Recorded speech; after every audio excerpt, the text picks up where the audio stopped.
Well, top of the morning to you, YouTube. It's Monday morning, so we've had a pretty uneventful weekend other than that memorial service I mentioned earlier and some good stuff with clients and some work coming in. That's a blessing. Thank God for that. Um, so I am here in Longmont this morning. Going to do class. We discovered a new park yesterday that I think we're going to explore a bit today. Another part of the St. Vrain River System Park, but didn't know this park was there. It looks pretty interesting, so we'll go take a look at that, Cappy and me here. Early morning, getting my coffee, time to read the Bible, just getting my day started here today.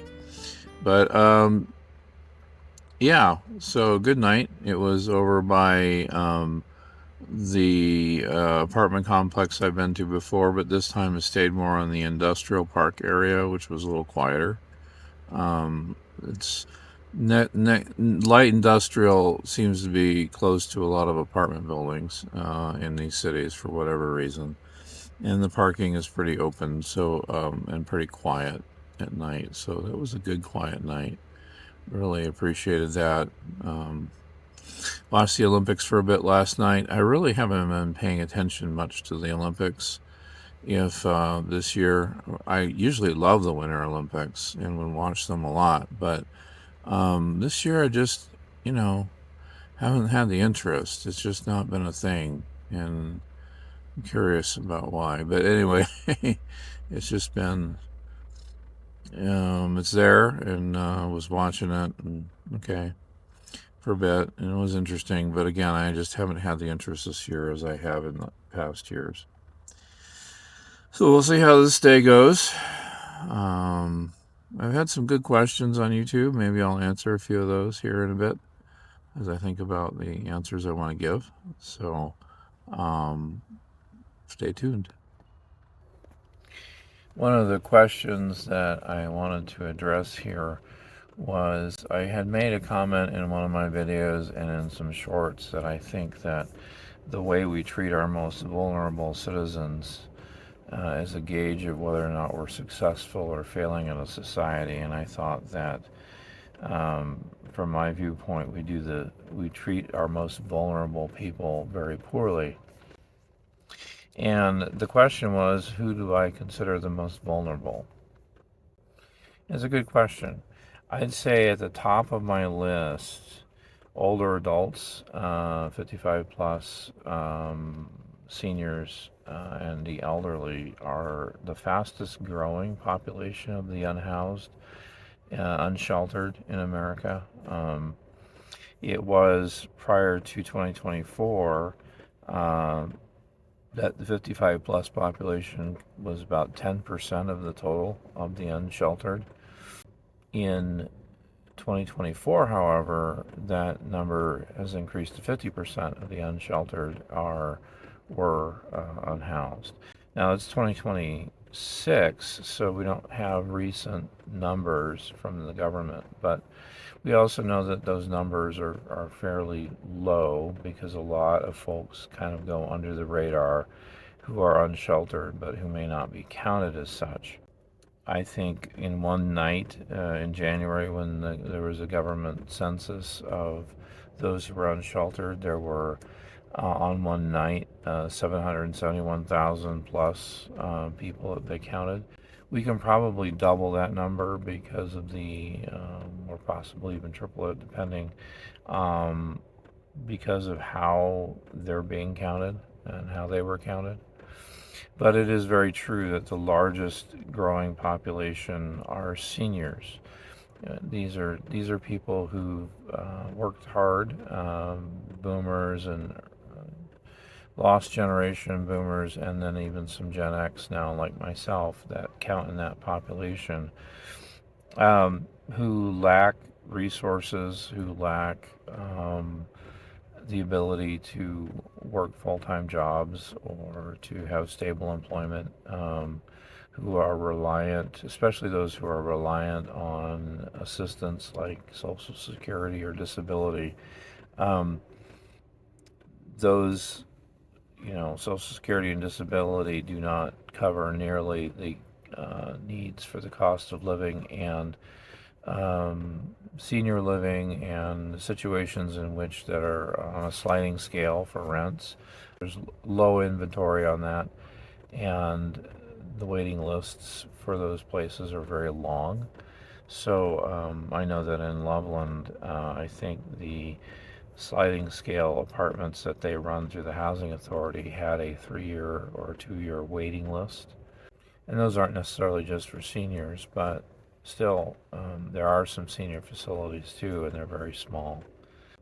And those people lack a lot of resources from family because they've aged and perhaps their family can't take care of them, or for whatever reason their family is not taking care of them, or the and the situation is that they're past their prime working age, and employment being as bad as it is now as anyway, even among those who are able-bodied and really able to work, finding stable employment has been a challenge for most people these days. But it is still a deeper problem for people who, who's going to hire someone who's near retirement age or over retirement age, you know. Um, there's the old joke about being, a Walmart greeter, but even Walmart doesn't hire very many greeters, especially since those places have moved on to a more AI-centered and automated way of dealing with security and loss prevention rather than, just having a greeter. So there's been a lot of difficulty in that, those with health challenges. Others in my vulnerable list would be young families who maybe have a single parent, or who even with both parents in the home, perhaps, in the household, can't make enough to pay the rent and still feed the kids. Um, we lose so much when we lose housing. And then that contributes to the problem of drug and alcohol addiction quite a bit, because the stress of living that way, living rough, is so high that for many people the only real way of escape is to medicate it away. And then they get stuck in the trap of addiction, and we know where that leads. So the homeless that you see on the streets is only a fraction of the homeless that exists, of the unsheltered.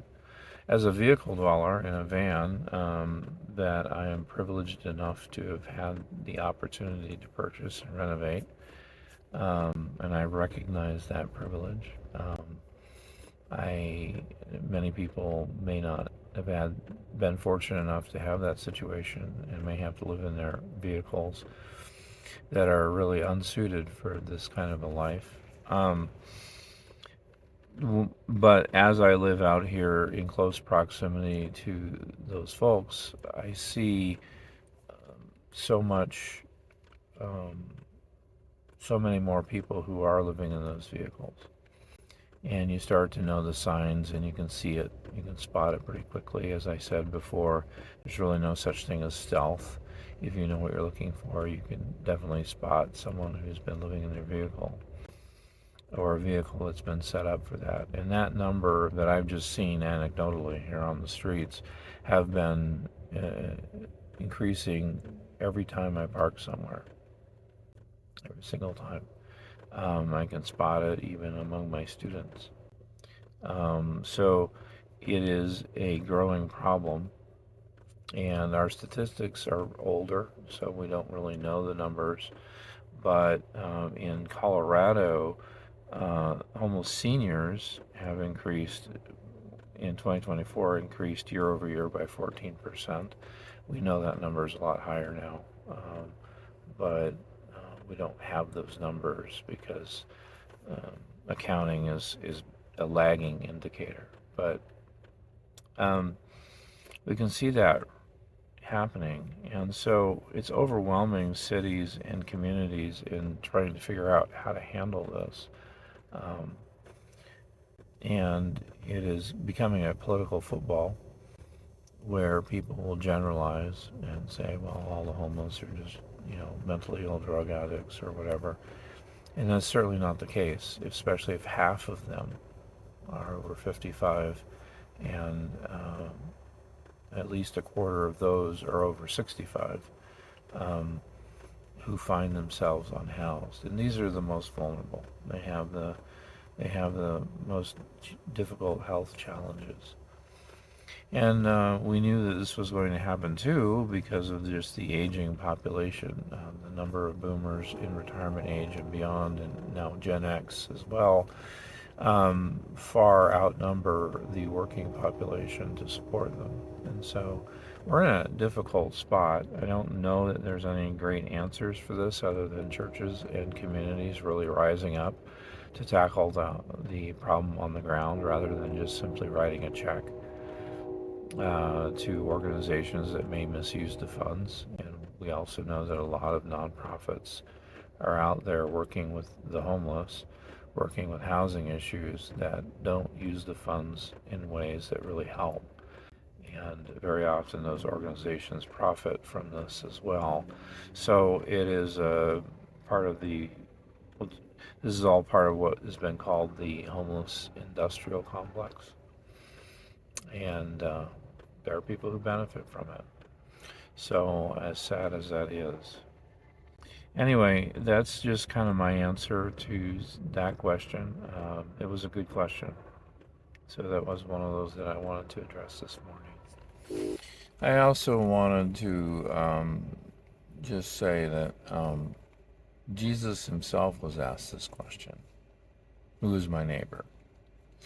When confronted by a lawyer who was trying to be smart, who asked him, who is my neighbor, in response to something Jesus had said about loving one's neighbor as oneself, as being the second of the greatest commandments. The two great commandments in the Bible are love your Lord your God with all your heart, with all your soul, mind, body, and strength, and the second of loving your neighbor as yourself.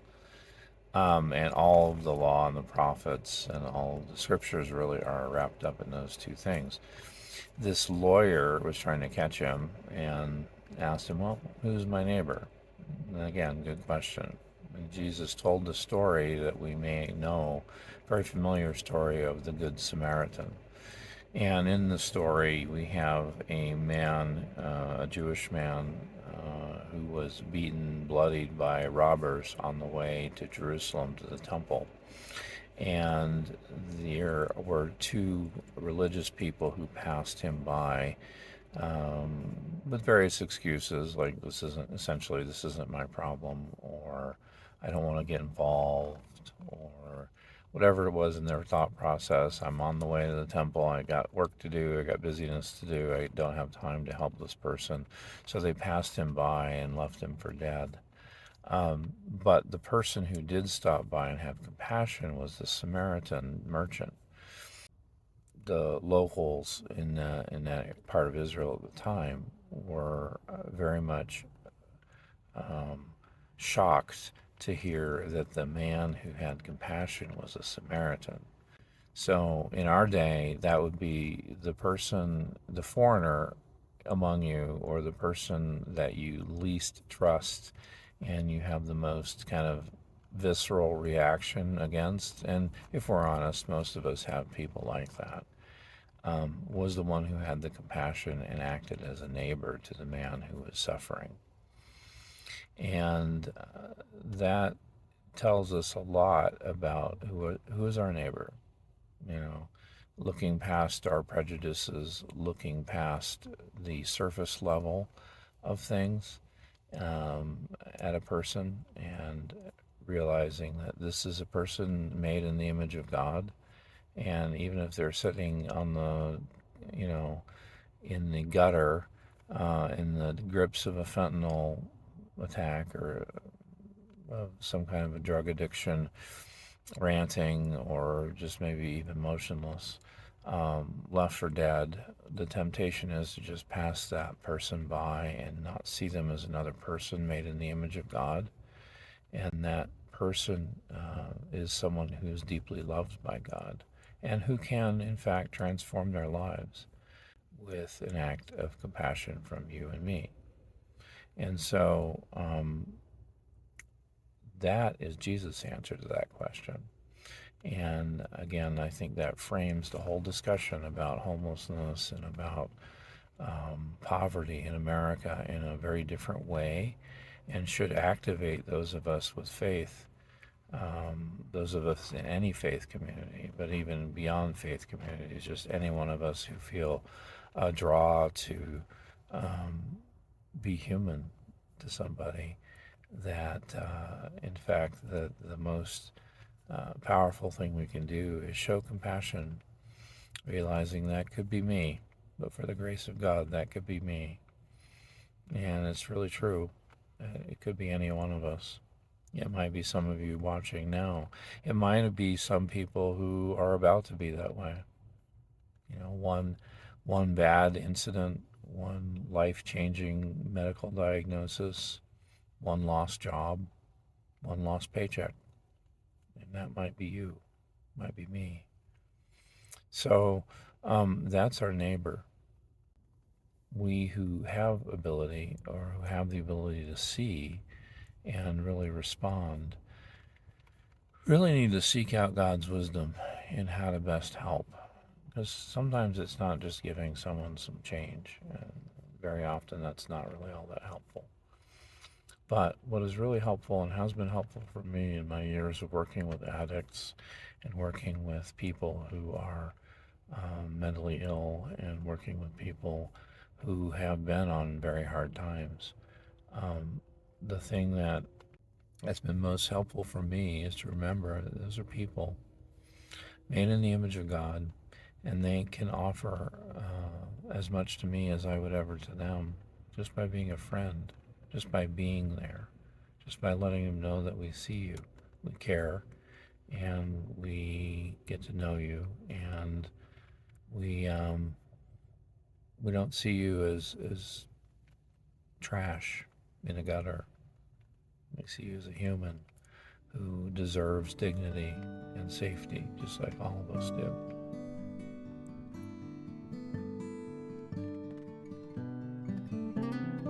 Exploring a new park we found today, or yesterday actually, but we come by today. It's called Golden Ponds here in Longmont. Really pretty. I didn't have any idea this park was here. It was kind of tucked behind some streets and down by the St. Vrain River area, near where our other park was. But Cappy's having fun exploring a new place. And yeah, it's a really beautiful day. Mountains here are gorgeous.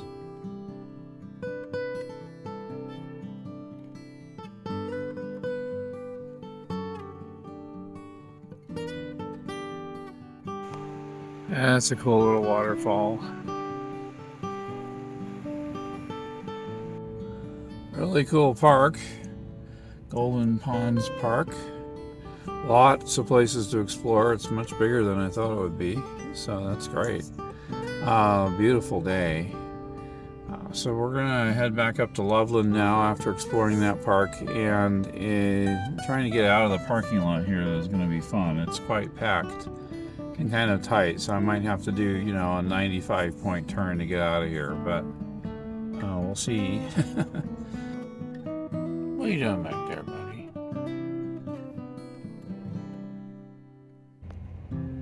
Lucked out there. Got a couple guys behind me that had backed out and left, which gave me space to easily kind of back out and go without the 95-point turn. So that's great. That's a kind of a very tight parking lot, very packed today. So that's a win for the day.